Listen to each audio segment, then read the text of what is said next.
ಸ್ನೇಹಿತರೆ, ಮೀಡಿಯಾ ಮಾಸ್ಟರ್ಸ್ಗೆ ಸ್ವಾಗತ ಸುಸ್ವಾಗತ. ಗೆಳೆಯರೆ, ರಾಮ ಮಂದಿರದ ಉದ್ಘಾಟನೆ ಆಗಿದೆ. ರಾಮನನ್ನ ನೋಡೋದಕ್ಕೆ ಪ್ರವಾಹೋಪಾದಿಯಲ್ಲಿ ಜನ ಬರ್ತಾ ಇದ್ದಾರೆ. ಅಲ್ಲಿ ಇಡೀ ಅಯೋಧ್ಯೆಗೆ ಸದ್ಯದ ಪರಿಸ್ಥಿತಿಯಲ್ಲಿ ಅಷ್ಟೊಂದು ಕ್ರೌಡ್ ಅನ್ನು ತಡೆಯುವ ಶಕ್ತಿ ಇಲ್ಲ. ಆದ್ರೂ ಕೂಡ ಬಂದ ಭಕ್ತರಿಗೆ ರಾಮಲಲ್ಲಾನ ದರ್ಶನ ಸಿಗುವ ಹಾಗೆ ಮಾಡುವಲ್ಲಿ ಅಯೋಧ್ಯ ಮಂದಿರ ಟ್ರಸ್ಟ್ ತನ್ನ ಶಕ್ತಿ ಮೀರಿ ಪ್ರಯತ್ನವನ್ನು ಮಾಡ್ತಾ ಇದೆ. ಅಲ್ಲದೆ ರಾಮ ಮಂದಿರದ ಇನ್ನುಳಿದ ಕೆಲಸಗಳನ್ನು ಕೂಡ ಆದಷ್ಟು ಬೇಗ ಪೂರ್ಣಗೊಳಿಸುವ ಲೆಕ್ಕಾಚಾರದಲ್ಲಿ ಟ್ರಸ್ಟ್ ಇದೆ. ಇದೇ ಸಂದರ್ಭದಲ್ಲಿ ರಾಮ ಮಂದಿರದ ಸುರಕ್ಷತೆಯ ಬಗ್ಗೆ ಸಾಕಷ್ಟು ಪ್ರಶ್ನೆಗಳು ಕೂಡ ಅಲ್ಲಿ ತಲೆ ಎತ್ತಾ ಇವೆ. ಇಲ್ಲಿ ಮಂದಿರಕ್ಕೆ ಭಯೋತ್ಪಾದಕರಿಂದ ಮೂಲಭೂತವಾದಿಗಳಿಂದ ಇರುವ ಆತಂಕವನ್ನು ಹೇಗೋ ಎದುರಿಸಿಬಿಡಬಹುದು. ಆದ್ರೆ ಪ್ರಾಕೃತಿಕ ವಿಕೋಪಗಳಿಂದ ಉಂಟಾಗುವ ಆತಂಕಗಳನ್ನು ಹೇಗೆ ತಡೆಯೋದು? ಕೇಳಿ ಅಯೋಧ್ಯೆ ಅನ್ನೋದು ಹಿಮಾಲಯಕ್ಕೆ ಸಮೀಪದಲ್ಲಿದೆ. ಅದು ಹೆಚ್ಚು ಭೂಕಂಪಗಳು ಸಂಭವಿಸುವ ಪ್ರದೇಶ ಕೂಡ. ಇನ್ನು ಅಯೋಧ್ಯೆಯಲ್ಲಿ ಕೂಡ ಸಣ್ಣ ಸಣ್ಣ ಕಂಪನಗಳು ನಿರಂತರವಾಗಿ ಆಗ್ತಲೇ ಇರುತ್ತವೆ. ಹೀಗಿರುವಾಗ ಈ ಭವ್ಯ ಮಂದಿರ ಭೂಕಂಪನಗಳನ್ನು ತಡೆದುಕೊಳ್ಳುತ್ತಾ ಅನ್ನೋ ಅನುಮಾನ ಸಾಕಷ್ಟು ಜನರಿಗಿತ್ತು.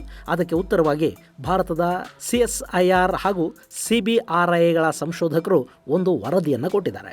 ಹಾಗಾದರೆ ಆ ವರದಿಯಲ್ಲಿ ಏನಿದೆ? ನಿರಂತರವಾಗಿ ಕಂಪನಗಳುಂಟಾಗುವ ಪ್ರದೇಶದಲ್ಲಿ ಕೂಡ ಶತಮಾನಗಳಿಂದ ನಮ್ಮ ಪುರಾತನ ದೇವಾಲಯಗಳು ಯಾವ ಹಾನಿಗೂ ಒಳಗಾಗದೆ ಉಳ್ಕೊಂಡು ಬರ್ತಾ ಇರೋದು ಹೇಗೆ?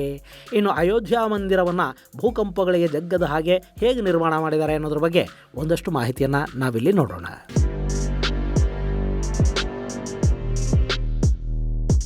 ಗೆಳೆಯರೆ, 500 ವರ್ಷಗಳ ಕಾಯುವಿಕೆಗೆ ಮುಕ್ತಿ ಸಿಕ್ಕಿದೆ. ಅಯೋಧ್ಯೆಗೆ ತಟ್ಟಿದ್ದ ಶಾಪ ಕೂಡ ವಿಮೋಚನೆಯಾಗಿದೆ. ಅಲ್ಲಿ ಭವ್ಯ ರಾಮ ಮಂದಿರ ತಲೆ ಎತ್ತಿದ್ದು ಅದರೊಳಗೆ ರಾಮಲಲ್ಲಾ ವಿರಾಜಮಾನನಾಗಿದ್ದಾನೆ. ಇನ್ನು ಕೂಡ ದೇವಾಲಯದ ಕೆಲಸಗಳು ಬಾಕಿ ಇವೆ. ಆದಷ್ಟು ಬೇಗ ಆ ಕೆಲಸಗಳನ್ನು ಮುಗಿಸುವ ಪ್ರಯತ್ನದಲ್ಲಿ ಟ್ರಸ್ಟ್ ಇದೆ. ಹೀಗೆ ಸಹಸ್ರಾರು ಕೋಟಿ ರೂಪಾಯಿ ವೆಚ್ಚದಲ್ಲಿ ನಿರ್ಮಾಣ ಮಾಡಲಾಗ್ತಾ ಇರುವ 100 ವರ್ಷಗಳಿಂದ ಕೋಟ್ಯಂತರ ಮಂದಿಯ ಕನಸಾಗಿದ್ದ ಈ ರಾಮ ಮಂದಿರ ಮುಂದೆ ಇನ್ನೆಷ್ಟು ವರ್ಷಗಳ ಕಾಲ ಉಳಿಯುತ್ತೆ ಅನ್ನೋ ಪ್ರಶ್ನೆ ಸಹಜವಾಗಿ ಸಾಕಷ್ಟು ಜನರನ್ನ ಕಾಡ್ತಾ ಇದೆ. ಯಾಕೆಂದ್ರೆ ಮಾನವ ನಿರ್ಮಿತ ಸ್ಮಾರಕಗಳು, ಅದರಲ್ಲೂ ಆಧುನಿಕ ಟೆಕ್ನಾಲಜಿಯನ್ನು ಹೊಂದಿರುವ ಸ್ಮಾರಕಗಳು 100, 200, 300 ಹೀಗೆ ಒಂದಷ್ಟು ವರ್ಷಗಳ ಕಾಲಮಿತಿಯನ್ನು ಹೊಂದಿರುತ್ತವೆ. ಹಾಗಿದ್ದ ಮೇಲೆ ಅಯೋಧ್ಯ ಮಂದಿರದ ಆಯಸ್ಸು ಎಷ್ಟು ಅನ್ನೋ ಕುತೂಹಲ ಕಾಡದೇ ಇರೋದಿಲ್ಲ. ಕೇಳಿ ಈ ಅಯೋಧ್ಯೆ ಭಾರತದಲ್ಲಿ ಲಘು ಭೂಕಂಪಗಳಾಗುವ ಪ್ರದೇಶದಲ್ಲಿದೆ. ಅಂದ್ರೆ ಅಲ್ಲಿ ಭೂಕಂಪನಗಳು ನಿರಂತರವಾಗಿ ಸಂಭವಿಸುತ್ತಲೇ ಇರುತ್ತವೆ, ಆದರೆ ಅದು ತೀವ್ರ ಪ್ರಮಾಣದಲ್ಲಿ ಇರೋದಿಲ್ಲ. ಭಾರತದಲ್ಲಿ ಭೂಕಂಪನಗಳನ್ನ 5 ವಿಧಗಳಲ್ಲಿ ವರ್ಗೀಕರಣ ಮಾಡಿದ್ದಾರೆ. ಆ ಭೂಕಂಪ ಪೀಡಿತ ಪ್ರದೇಶಗಳು ಯಾವುವು ಮತ್ತು ಎಲ್ಲೆಲ್ಲಿವೆ ಅನ್ನೋದನ್ನ ಸ್ಪಷ್ಟವಾಗಿ ಈ ಮ್ಯಾಪ್ ನಿಮಗೆ ತೋರಿಸ್ತಾ ಇದೆ ನೋಡಿ. ಈ ಮ್ಯಾಪ್ ಅಲ್ಲಿ ಗಾಢ ಕೆಂಪು ಬಣ್ಣ ಇದೆಯಲ್ಲ, ರೆಡ್ ಝೋನ್, ಅದನ್ನ ಝೋನ್ 5 ಅಂತ ಗುರುತಿಸಲಾಗಿದೆ. ಈ ಝೋನ್ 5 ಅನ್ನೋದು ಎಷ್ಟು ಅಪಾಯಕಾರಿ ಅನ್ನೋದನ್ನ ಇದರ ಬಣ್ಣನೇ ಹೇಳ್ತಾ ಇದೆ. ಇದು ಅತಿ ಹೆಚ್ಚು ಭೂಕಂಪನಗಳಿಗೆ ತುತ್ತಾಗುವ ಪ್ರದೇಶ. ಈ ರೆಡ್ ಝೋನ್ ಇದೆಯಲ್ಲ, ಇದು ನೇಪಾಳದ ಗಡಿ ಭಾಗ, ಅಂದ್ರೆ ಹಿಮಾಲಯದ ತಪ್ಪಲಿನ ಪ್ರದೇಶ, ಈಶಾನ್ಯ ಭಾರತದ ಪ್ರದೇಶಗಳು ಹಾಗೂ ನಮ್ಮ ಗುಜರಾತ್ನ ಕಚ್ ಮುಂತಾದ ಪ್ರದೇಶಗಳನ್ನು ಒಳಗೊಂಡಿದೆ. ಈ ರೆಡ್ ಝೋನ್ ಅಲ್ಲಿ ಅಂದ್ರೆ ಝೋನ್ 5 ನಲ್ಲಿ ಯಾವುದೇ ಕ್ಷಣದಲ್ಲಿ ಬೇಕಾದರೂ ಭೂಕಂಪನಗಳು ಸಂಭವಿಸಬಹುದು ಮತ್ತು ಆ ಕಂಪನಗಳ ಪರಿಣಾಮ, ತೀವ್ರತೆ ಇದು ತುಂಬಾನೇ ಹೆಚ್ಚಾಗಿರುತ್ತೆ.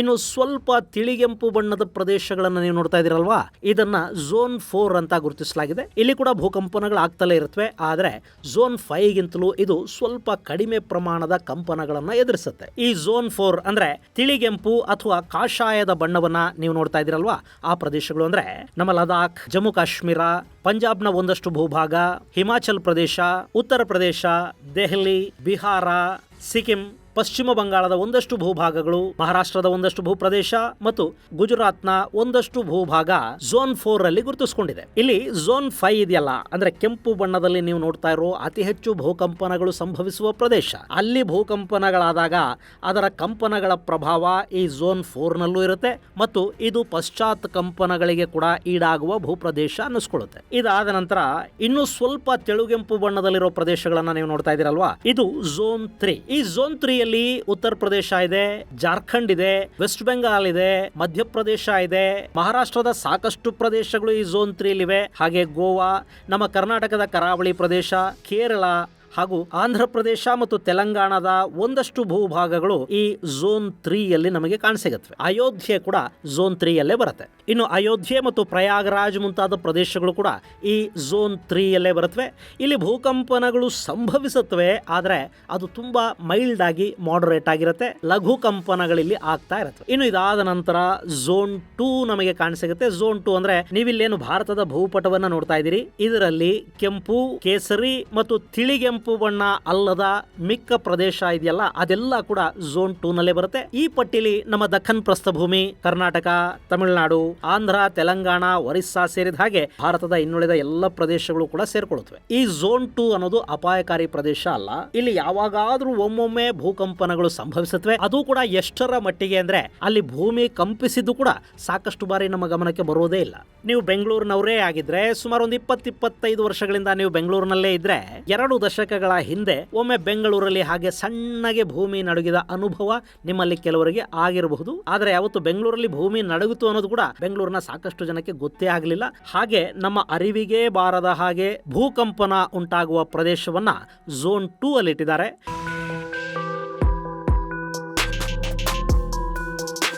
ಇನ್ನು ಝೋನ್ 1 ಅಂದ್ರೆ ಅಲ್ಲಿ ಭೂಕಂಪನಗಳು ಸಂಭವಿಸುವುದೇ ಇಲ್ಲ ಅನ್ನುವಂಥ ಪ್ರದೇಶಗಳು. ಯಾವತ್ತಿಗೂ ಕಂಪನಕ್ಕೆ ಈಡಾಗದ ಭೂಮಿ ಯಾವುದೂ ಇಲ್ಲ. ಬಹುಶಃ ಇಡೀ ಪ್ರಪಂಚದಲ್ಲಿ ಕೂಡ ನಮಗೆ ಅಂಥ ಭೂಪ್ರದೇಶ ಸಿಗೋದು ಕಷ್ಟ ಅನ್ಸುತ್ತೆ. ಇನ್ನು ಗೆಳೆಯರೆ, ಭಾರತದಲ್ಲಿ ಇಲ್ಲಿವರೆಗೆ ನಮಗೆ ಗೊತ್ತಿರೋ ಮಾಹಿತಿ ಪ್ರಕಾರ ಸುಮಾರು 70ಕ್ಕೂ ಹೆಚ್ಚು ಭೂಕಂಪನಗಳು ಸಂಭವಿಸಿವೆ. ಅದು ಕೂಡ ನಮಗೆ ಲೆಕ್ಕ ಸಿಗ್ತಾ ಇರೋದು 1505ರಿಂದ 2023ರವರೆಗಿನ ಕಂಪನಗಳದ್ದು ಮಾತ್ರ. ಈ ಹಿಂದೆ ಬ್ರಿಟಿಷ್ ಇಂಡಿಯಾದ ಭಾಗವಾಗಿದ್ದ ಇವತ್ತಿನ ಪಾಕಿಸ್ತಾನ ಮತ್ತು ಬಾಂಗ್ಲಾದೇಶದಲ್ಲಿ ಕೂಡ ಸಾಕಷ್ಟು ಕಂಪನಗಳು ಸಂಭವಿಸಿವೆ. ದಕ್ಷಿಣ ಭಾರತದಲ್ಲೂ ಒಂದಷ್ಟು ಭೂಕಂಪನಗಳಾಗಿವೆ. ಸೊ ಈ ಭೂಕಂಪನಗಳು ಭಾರತಕ್ಕೆ ಅಪರೂಪ ಏನಲ್ಲ. ಇನ್ನು ನಾನು ಆಗ್ಲೇ ಹೇಳಿದ ಹಾಗೆ ಅಯೋಧ್ಯೆ ಕೂಡ ಭೂಕಂಪನಗಳು ಸಂಭವಿಸುವ ಪ್ರದೇಶದಲ್ಲಿದೆ. ಆದ್ರೆ ಅಲ್ಲಿ ಅತಿ ಹೆಚ್ಚು ತೀವ್ರತೆಯ ಕಂಪನಗಳು ಉಂಟಾಗೋದಿಲ್ಲ. ಕಡಿಮೆ ತೀವ್ರತೆಯ ಕಂಪನಗಳು ಆಗಾಗ ಉಂಟಾಗ್ತಲೇ ಇರುತ್ತೆ. 2022ರಲ್ಲಿ ಕೂಡ ಅಯೋಧ್ಯೆಯ ಸುತ್ತಮುತ್ತಲ ಪ್ರದೇಶದಲ್ಲಿ 4.3 ತೀವ್ರತೆಯಲ್ಲಿ ಕಂಪನ ಉಂಟಾಗಿತ್ತು. ಹಾಗೆ 2023ರಲ್ಲಿ 3.6ರಷ್ಟು ತೀವ್ರತೆಯಲ್ಲಿ ಭೂಮಿ ಕಂಪಿಸಿತ್ತು.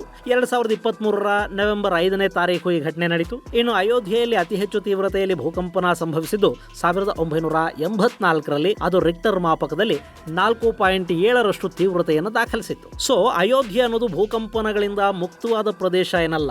ಇದು ಗೊತ್ತಿರೋದ್ರಿಂದಲೇ ರಾಮ ಮಂದಿರ ಟ್ರಸ್ಟ್ ಈ ಮಂದಿರ ನಿರ್ಮಾಣಕ್ಕೆ ಅತ್ಯಾಧುನಿಕ ತಂತ್ರಜ್ಞಾನವನ್ನು ಬಳಸಿದೆ. ಹೀಗಾಗಿ ಈ ಮಂದಿರ ಎಂಥದ್ದೇ ಕಂಪನವನ್ನು ತಡ್ಕೊಳ್ಳುತ್ತೆ ಅಂತ ರಾಮ ಮಂದಿರ ನಿರ್ಮಾಣದ ಉಸ್ತುವಾರಿಯನ್ನು ವಹಿಸಿಕೊಂಡಿದ್ದ ಗೋಪಾಲ್ ನಾಗರಕಟ್ಟೆ ಅವರು ಹೇಳಿದ್ದಾರೆ. ಇದು ಸಾವಿರಾರು ವರ್ಷ ಬಾಳಬೇಕು, ದೀರ್ಘಕಾಲ ಬಾಳಬೇಕು ಈ ದೇವಸ್ಥಾನ ಅಂತ ಇದ್ದಿದ್ದರಿಂದ ಕಬ್ಬಿಣವನ್ನು ಉಪಯೋಗಿಸಬಾರದು ಅಂತ ನಿಶ್ಚಯ ಮಾಡಿ. ಈಗಲೂ ಸಹ ಎಲ್ಲೂ ಸಹ ನಾವು ಕಬ್ಬಿಣ ಬಳಸಿಲ್ಲ. ಇಡೀ ಸ್ಟ್ರಕ್ಚರಲ್ ಕಬ್ಬಿಣ ಇಲ್ಲ. ಎರಡನೇದಾಗಿ ಸಿಮೆಂಟ್ ಉಪಯೋಗಿಸೋದಾದ್ರೂ ನೆಲದ ಕೆಳಗಡೆ, ಮೇಲ್ಗಡೆ ಬಹಳ ಅನಿವಾರ್ಯ ಆದಲ್ಲಿ ಸ್ವಲ್ಪ ಬಳಸಬೇಕು. ಬಾಕಿ ಎಲ್ಲ ನೆಲದ ಕೆಳಗಡೆ. ಸಿಮೆಂಟು ಬಹಳ ಅಂದರೆ 100 ವರ್ಷದ ನಂತರ ಮಣ್ಣಾಗ್ಬೋದು, ಗಟ್ಟಿ ಮಣ್ಣಾಗತ್ತೆ, ಸಮಸ್ಯೆ ಇಲ್ಲ ಅಂತ ಅಂದ್ಕೊಂಡು ನಾವು ನೆಲದಲ್ಲಿ ಸಿಮೆಂಟ್ ಕಾಂಕ್ರೀಟ್ ಮಾಡ್ಕೋತ ಬಂದ್ವಿ. ಕೆಳಗೆ ಕಾಂಕ್ರೀಟ್ ಇದೆ, ಕಬ್ಬಿಣ ಬಳಸಿದ್ರೆ ಕಬ್ಬಿಣ ಇಲ್ಲ. ಮತ್ತೆ ಕಬ್ಬಿಣ ಇಲ್ಲದ ಕಾಂಕ್ರೀಟ್, ಮರಳು, ಕಡಿ, ಅದಾದಮೇಲೆ ಸ್ಟೋನ್ ಡಸ್ಟು, ಸಿಮೆಂಟು ಸ್ವಲ್ಪ, ಆಮೇಲೆ ಒಂದು ಮಿಕ್ಸ್ಚರ್ ಕೆಮಿಕಲ್, ಇದು ಹಾಕಿ ನೀರು ಹಾಕಿ ಅದನ್ನು ಮಿಕ್ಸ್ ಮಾಡಿ, ತೆಳ್ಳಗಿಲ್ಲ ಗಟ್ಟಿ ಇದೆ, ಅದನ್ನು ಗಟ್ಟಿ ಇದ್ದದ್ದನ್ನು ಹರಡಿ 1 ಅಡಿ ಹರಡೋದು. ಅದಾದಮೇಲೆ ಅದ್ರ ಮೇಲೆ ರೋಲ್ ಮಾಡೋದು. 98% ಅದರ ಡೆನ್ಸಿಟಿ ಬರಬೇಕು, ಅಷ್ಟರ ಮಟ್ಟಿಗೆ ರೋಲ್ ಮಾಡೋದು. ಅದು 10 ಇಂಚ್ ಇದ್ದಿದ್ದು ಅಲ್ಲ 12 ಇಂಚ್ ಇದ್ದಿದ್ದು 10 ಇಂಚ್ ಆಗ್ತಿತ್ತು, 9.5 ಇಂಚ್ ಆಗ್ತಿತ್ತು. ಅಷ್ಟು ಕೆಳಗಡೆ ಹೋಗ್ತಿತ್ತು. ರೋಲ್ ಮಾಡಿದ್ಮೇಲೆ ವೈಬ್ರೇಟರ್ ರೋಲಿನಿಂದ ರೋಲ್ ಮಾಡಿದ್ಮೇಲೆ ನೆಕ್ಸ್ಟ್ ಲೇಯರ್ ಹಾಕೋದು. ಹೀಗೆ 1, 2, 3, 4 ನಾವು 48 ಲೇಯರ್ ಹಾಕಿದ್ವಿ. ಎಷ್ಟು ಅಡಿ? 48 ಲೇಯರ್, 40 ಅಡಿ. 40 ಅಡಿ ಕಾಂಕ್ರೀಟ್ನ ಬೇಸ್ ಇದೆ. ಅದಾದ್ಮೇಲೆ ಗರ್ಭಗೃಹದಲ್ಲಿ ಇನ್ನು 6 ಅಡಿ, 6.5 ಅಡಿ, ಅಲ್ಲಿ 56 ಲೇಯರ್ ಅದನ್ನು ಹಾಕಿದ್ದೀವಿ ನಾವು. ಇಷ್ಟೆಲ್ಲ ಮಾಡಿ ಮೇಲೆ ಬಂದು ಅದಾದಮೇಲೆ ಅದರ ಮೇಲ್ಗಡೆಗೆ ಒಂದು 5 ಅಡಿದು ಎತ್ತರದ್ದು, 5 ಅಡಿ ಎತ್ತರದ್ದು 35 mm ಕಾಂಕ್ರೀಟ್ ಹಾಕಿದ್ವಿ. ನಮ್ಮ ಮನೆಯಲ್ಲಿ RCC ಹಾಕೋ ಛತ್ತಲ್ಲಿ ಸಿಮೆಂಟ್ ಉಪಯೋಗಿಸ್ತೀವಲ್ಲ, ಅಲ್ಲೂ ಸ್ಟೀಲ್ ಇಲ್ಲ, ಸ್ಟೀಲ್ ಬಿಟ್ಟ ಬಾಕಿ 56 ದಿನ ನಾವು ಅದನ್ನು ಹಾಗೆ ಸೆಂಟ್ರಿಗೆ ಕಟ್ಟಿಟ್ಟಿದ್ವಿ, ಶಟ್ರಿಂಗ್ ಹಾಕಿ ಇಟ್ಟಿದ್ವಿ. ಅದಕ್ಕೆ ಕ್ಯೂರಿಂಗ್ ಮಾಡಿದ ಮೇಲೆ ಅದನ್ನು ಆಮೇಲೆ ಶಟ್ರಿಂಗ್ ಹೊರಗೆ ತೆಗೆದ್ವಿ. ಬಲಯುತವಾದಂಥ ಒಂದು ರೀತಿ ಸಿಮೆಂಟ್ ರಾಕ್ ಅದನ್ನು ನಿರ್ಮಾಣ ಮಾಡಿದ್ವಿ. ಕ್ರ್ಯಾಕ್ ಇಲ್ಲ, ಏನೂ ಇಲ್ಲ, ಅಷ್ಟು ಶುದ್ಧವಾಗಿ ಇದನ್ನು ನಿರ್ಮಾಣ ಮಾಡಿದ್ವಿ. ಇದಾದ ಮೇಲೆ ಕರ್ನಾಟಕದ ಗ್ರನೇಟ್ ಕಲ್ಲನ್ನು ಹಾಕಿ, ದೇಶದ ಸ್ಟ್ರಾಂಗೆಸ್ಟ್ ಕಲ್ಲದು, ಗ್ರನೇಟ್ ಕಲ್ಲನ್ನು ಹಾಕಿ ನಾವು 21 ಅಡಿವರೆಗೆ ಗ್ರನೇಟ್ ಹಾಕಿದ್ವಿ. 40 ಅಡಿ ಜನರಲ್ ಕಾಂಕ್ರೀಟ್, 5 ಅಡಿ 35 mm ಕಾಂಕ್ರೀಟ್, ಅದ್ರ ಮೇಲೆ 21 ಅಡಿ ಗ್ರನೇಟ್ ಕಲ್ಲು, ಒಂದರ ಮೇಲೆ ಒಂದು ಕಲ್ಲನ್ನು ಇಂಟರ್ಲಾಕಿಂಗ್ ಸಿಸ್ಟಮಲ್ಲಿ ಇಟ್ಟು ಒಂದು ತೂತು ಮಾಡಿ, ಆ ತೂತಿನೊಳಗಡೆ ಕಲ್ಲು ಹಾಗೆ ಇಂಟರ್ಲಾಕಿಂಗ್, ಇದರಲ್ಲಿ ಸಿಮೆಂಟ್ ಗಿಮೆಂಟ್ ಏನಿಲ್ಲ, ಅದನ್ನೆಲ್ಲ ಹಾಕಿ ನಾವು 21 ಅಡಿ ಎತ್ತರದವರೆಗೆ ಕಟ್ಟಡವನ್ನು ಮೇಲ್ತಂದು. ಅಲ್ಲಿಗೆ 67 ಅಡಿ ನೆಲದ ಇಂದ ಮೇಲಕ್ಕೆ 67 ಅಡಿ ಆಯಿತು. ಅದಾದ ಮೇಲೆ ಅದರೊಳಗೆ 2 ಭಾಗ, 12.5 ಅಡಿ ಲೋವರ್ ಪ್ಲಿಂತು, 16.5 ಅಡಿ, 12 ಅಡಿ ಲೋವರ್ ಪ್ಲಿಂತು, 16.5 ಅಡಿ ಮೇಲಿನ ಪ್ಲಿಂತು. ಅದರ ಮೇಲೆ ಭಗವಂತ ಕೂಡೋನಿದ್ದಾನೆ. ಒಟ್ಟು ಅದಾದ ಮೇಲೆ ಬನ್ಸಿ ಪಹಾಡ್ಪುರ ಕಲ್ಲಿನಿಂದ ಈ ಕಟ್ಟಡವನ್ನು ನಿರ್ಮಾಣ ಮಾಡಬೇಕು ಅಂತ ಮೊದಲೇ ಮಾಡಿದ್ವಿ. ಅದರಂತೆ ನಿರ್ಮಾಣದ ಕೆಲಸ ಶುರುವಾಯಿತು. ಕಳೆದ ವರ್ಷ ಜೂನ್ 1ನೇ ತಾರೀಕು ಸ್ವಯಂ ಯೋಗಿಜಿ ಬಂದು ಈ ಬನ್ಸಿ ಪಹಾಡ್ಪುರ ಕಲ್ಲನ್ನು ಮೊದಲನೇ ಇಡೋದ್ರ ಮೂಲಕವಾಗಿ ಕಟ್ಟಡದ ನಿರ್ಮಾಣ ಶುರುವಾಯಿತು. ನಿಜ, ಈ ದೇವಾಲಯದಲ್ಲಿ ಕಬ್ಬಿಣದ ಬಳಕೆ ತುಂಬಾನೇ ಕಡಿಮೆ ಇದೆ. ಕೆಲವು ಕಟ್ಟಡಗಳಲ್ಲಿ 2 ಕಲ್ಲುಗಳನ್ನು ಬೆಸೆಯೋ ನಿಟ್ಟಲ್ಲಿ ತಾಮ್ರವನ್ನು ಬಳಸಲಾಗಿದೆಯಂತೆ. ಇನ್ನುಳಿದಂತೆ ದೇವಾಲಯದ ಅಡಿಪಾಯವನ್ನ 40 ಅಡಿಗಳಷ್ಟು ಆಳದಿಂದ ತಗೊಂಡಿದ್ದಾರೆ. ಈ ಅಡಿಪಾಯವನ್ನ ಸಾಲಿಡ್ ಕಾಂಕ್ರೀಟ್ ನಿಂದ ನಿರ್ಮಾಣ ಮಾಡಿದ್ದಾರೆ. ಇನ್ನು ದೇವಾಲಯದ ಕಟ್ಟಡದಲ್ಲಿ ಬಳಸಲಾಗಿರುವ ಕಲ್ಲುಗಳನ್ನ ಇಂಟರ್ಲಾಕಿಂಗ್ ಸಿಸ್ಟಮ್ ಅನ್ನು ಬಳಸಿ ನಿರ್ಮಾಣ ಮಾಡಿದ್ದಾರೆ. ಇದು ಭೂಕಂಪನಗಳು ಸಂಭವಿಸಿದರೂ ಕೂಡ ಒಂದನ್ನೊಂದು ಬಿಟ್ಟುಕೊಡೋದಿಲ್ಲ. ಹಾಗೆ ಭೂಕುಸಿತ ಉಂಟಾದರೂ ಕೂಡ ಮಂದಿರದ ಕೆಳಗಿನ 40 ಅಡಿಗಳ ಪ್ಲಾಟ್ಫಾರ್ಮ್ ಏನಿದೆ ಅದು ಈ ಮಂದಿರವನ್ನ ಕುಸಿಯದ ಹಾಗೆ ಕಾಪಾಡುತ್ತೆ. ಸೊ ಭೂಕಂಪನಗಳು, ಭೂಕುಸಿತಗಳು ಈ ಮಂದಿರವನ್ನು ಅಲುಗಾಡಿಸೋದಕ್ಕೂ ಸಾಧ್ಯ ಆಗೋದಿಲ್ಲ. ರಾಮ ಮಂದಿರ ಸಹಸ್ರಾರು ವರ್ಷಗಳವರೆಗೆ ಯಾವುದಕ್ಕೂ ಜಗ್ಗದೆ ಬಗ್ಗದೆ ಅಚಲವಾಗಿ ಉಳಿದು ಬಿಡುತ್ತೆ. ಈ ಬಗ್ಗೆ ಹೇಳ್ತಾ ಇರೋದು ಉತ್ತರಾಖಂಡ್ನ ರೂರ್ಕಿಯಲ್ಲಿರುವ ಸೆಂಟ್ರಲ್ ಬಿಲ್ಡಿಂಗ್ ರಿಸರ್ಚ್ ಇನ್ಸ್ಟಿಟ್ಯೂಟ್ ಹಾಗೂ council of scientific and industrial research ನ ಸಂಶೋಧಕರು. ಅವರು ಅಯೋಧ್ಯ ಮಂದಿರವನ್ನ 3D ಸ್ಟ್ರಕ್ಚರಲ್ ಅನಾಲಿಸಿಸ್ ಮಾಡಿದ್ದಾರೆ. ಅದರ ಅಡಿಪಾಯದ ಡಿಸೈನ್ ಅನ್ನ ಹಾಗೂ ಅಡಿಪಾಯ ಹಾಕಿರೋ ರೀತಿಯನ್ನ ಗಮನಿಸಿದ್ದಾರೆ. ಹಾಗೆ ಅಯೋಧ್ಯೆಯಲ್ಲಿನ ಮಣ್ಣನ್ನು ಕೂಡ ಪರೀಕ್ಷೆಗೆ ಒಳಪಡಿಸಿ ಅಯೋಧ್ಯೆಯ ಸುತ್ತಮುತ್ತ ಇದುವರೆಗೆ ನಡೆದ ಭೂಕಂಪನಗಳ ಬಗ್ಗೆ ಕೂಡ ಅಧ್ಯಯನವನ್ನು ಮಾಡಿ ರಾಮ ಮಂದಿರದ ಬಗ್ಗೆ, ಅದರ ಸುಭದ್ರತೆಯ ಬಗ್ಗೆ ಒಂದು ವರದಿಯನ್ನ ಕೊಟ್ಟಿದ್ದಾರೆ. ಆ ವರದಿಯಲ್ಲಿ ಈಗ ನಿರ್ಮಾಣ ಮಾಡಿರುವ ಆಧುನಿಕ ರಾಮ ಮಂದಿರ ಯಾವುದೇ ಭೂಕಂಪನಗಳಿಗೂ ಜಗ್ಗೋದಿಲ್ಲ. ಅಯೋಧ್ಯೆಯಲ್ಲಿ ಕಂಡುಬರುವ ಸಣ್ಣ ಪ್ರಮಾಣದ ಕಂಪನಗಳಿಂದ ಈ ಮಂದಿರಕ್ಕೆ ಯಾವ ಹಾನಿಯೂ ಯಾವತ್ತಿಗೂ ಉಂಟಾಗೋದಿಲ್ಲ ಅಂತ ಹೇಳಿದ್ದಾರೆ. ಅಷ್ಟೇ ಅಲ್ಲ, ರಾಮ ಮಂದಿರ ಅನ್ನೋದು ಎಷ್ಟು ದೃಢವಾಗಿ ನಿರ್ಮಾಣ ಆಗಿದೆ ಅಂದ್ರೆ ಅದು 2,500 ವರ್ಷಗಳಿಗೊಮ್ಮೆ ಭೂಮಿಯಲ್ಲಿ ಸಂಭವಿಸುವ ಮಹಾಭೂಕಂಪನವನ್ನ ಕೂಡ ತಡೆದುಕೊಳ್ಳುವ ಶಕ್ತಿಯನ್ನ ಹೊಂದಿದೆ ಅಂತ ಈ ಸಂಶೋಧಕರು ಹೇಳ್ತಾ ಇದ್ದಾರೆ. ಸೊ ಇಲ್ಲಿ ರಾಮ ಮಂದಿರಕ್ಕೆ ಮುಂದ್ಯಾವತ್ತಾದರೂ ಪ್ರಾಕೃತಿಕ ವಿಕೋಪಗಳಿಂದ ಅಪಾಯ ಸಂಭವಿಸಬಹುದಾ ಅನ್ನೋ ಪ್ರಶ್ನೆಗೆ ಕೂಡ ಸಂಶೋಧಕರು ಉತ್ತರವನ್ನ ಕೊಟ್ಟಿದ್ದಾರೆ.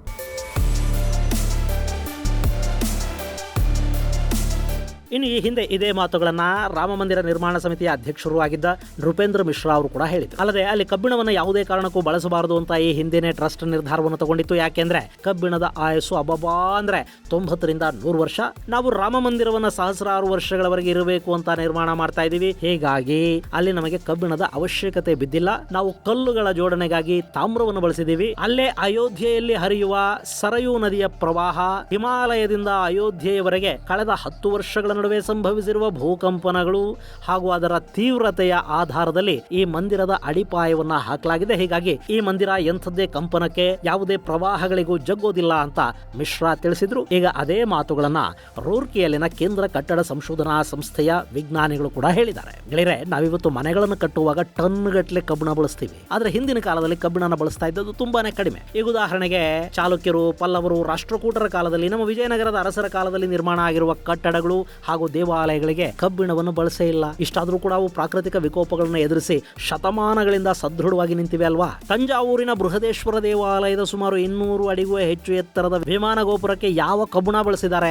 ಇಂಟರ್ಲಾಕಿಂಗ್ ಸಿಸ್ಟಮ್ ಮೂಲಕ ದೇವಾಲಯವನ್ನು ನಿರ್ಮಾಣ ಮಾಡಲಾಗಿದೆ. ಅದೇ ರೀತಿ ಬೇಲೂರು ಹಳೆಬೀಡಿನ ದೇವಾಲಯಗಳು, ಹಂಪಿಯ ಸ್ಮಾರಕಗಳು ಎಲ್ಲವೂ ಕೂಡ ಶತಮಾನಗಳಿಂದ ಎಂಥದ್ದೇ ಪ್ರವಾಹ, ಮಳೆ, ಬಿಸಿಲು, ಕಂಪನಗಳಿಗೆ ಜಗ್ಗದೆ ಉಳ್ಕೊಂಡಿವೆ ಅಲ್ವೇ. ಹೀಗಾಗಿ ರಾಮ ಮಂದಿರ ಕೂಡ ಇನ್ನು ಸಹಸ್ರಾರು ವರ್ಷಗಳ ಕಾಲ ಹೀಗೆ ಭವ್ಯವಾಗಿ ಉಳಿಯಲಿದೆ ಅನ್ನೋ ಬಗ್ಗೆ ಯಾವ ಅನುಮಾನಗಳು ಬೇಡ ಅಂತಿದ್ದಾರೆ ಸಂಶೋಧಕರು. ಇದು ಗೆಳೆಯರೆ, ರಾಮ ಮಂದಿರ 2,500 ವರ್ಷಗಳಿಗೊಮ್ಮೆ ಸಂಭವಿಸುವ ಪ್ರಬಲ ಭೂಕಂಪಗಳನ್ನು ಕೂಡ ತಡೆದುಕೊಳ್ಳುವ ಶಕ್ತಿಯನ್ನ ಹೊಂದಿದೆ ಅನ್ನೋದ್ರ ಬಗ್ಗೆ ಕೇಂದ್ರ ಕಟ್ಟಡ ಸಂಶೋಧನಾ ಸಂಸ್ಥೆ ಕೊಟ್ಟಿರುವ ವರದಿಯ ಕುರಿತಾದ ಸಂಕ್ಷಿಪ್ತ ಮಾಹಿತಿ.